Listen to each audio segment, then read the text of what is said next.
So, the Battlefield leaks are coming thick and fast these days. With the game reveal seemingly being just around the corner, we're seeing everyone and their grandma posting leaks left, right and centre, and obviously a lot of them are fake. However, just recently there's been a new leak on the Battlefield 6 subreddit that seems to have some credibility.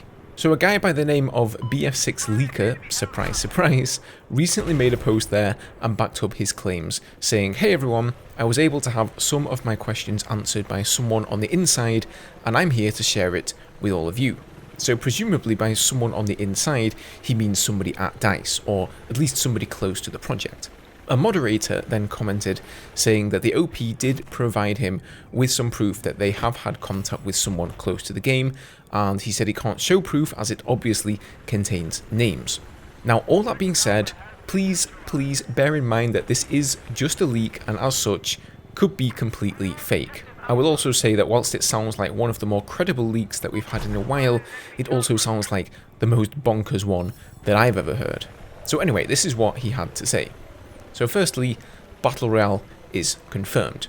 There will be up to 128 players, although game modes that support this don't seem to be the primary target. Confirmed maps for the next game: Wake Island, Metro and Locker. No surprises there, to be honest. Destruction will behave like the Bad Company series, focused on the smaller scale, so think digging holes with grenade launchers, that sort of thing.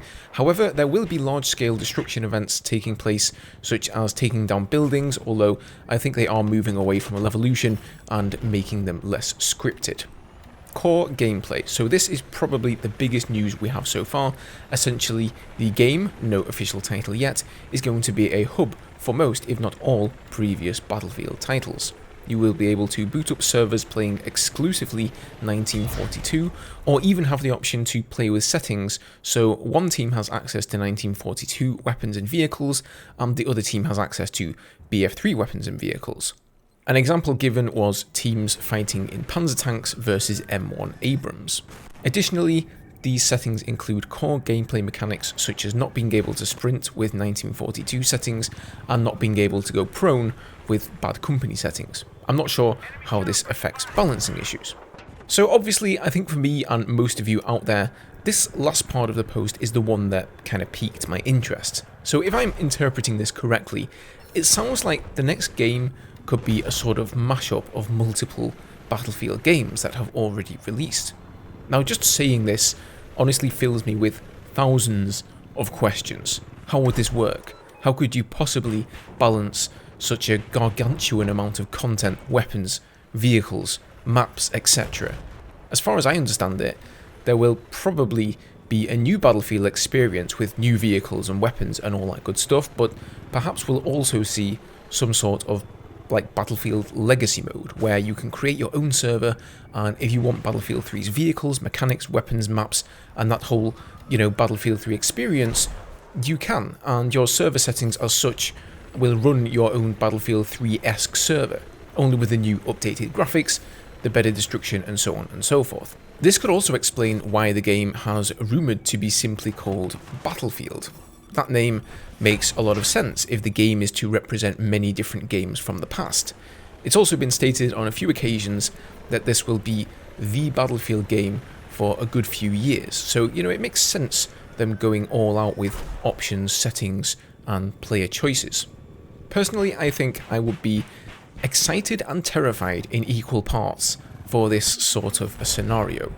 It does sound really cool being able to relive some of your favourite Battlefield games, brought back to life with an updated engine and graphics. Remember all the buzz about a Battlefield 3 remaster, for example? And everyone I talk to has their own favourite Battlefield game. Some people love Bad Company 2, others Battlefield 3 and 4, and some prefer the World War settings.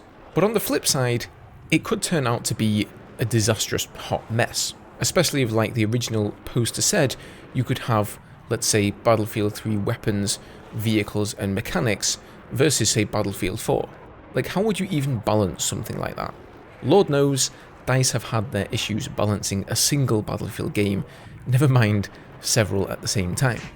In any case, we should soon be finding out just what DICE have in store for us. It was widely speculated that the reveal would be this March, but as we're almost into April now, it looks more likely that the reveal will be in May. I think EA usually have an earnings call sometime in May, and it would make sense for them to reveal what they've been working on, not only to us, but also to their investors right before they call them up to ask for their money. But what do you guys think about this? Do you think this leak makes any sense, or, is it just too far-fetched and ambitious to be accurate? Let me know down below. Thank you all for watching the video. Please consider subscribing if you haven't already and you're interested in Battlefield 6. I'll be putting out a ton of great vehicle guides and gameplay for that game once we get our hands on it. I don't know about you guys, but I honestly cannot wait. Leave the video a rating, that is always appreciated, and I'll see you guys in the next one. Cheers.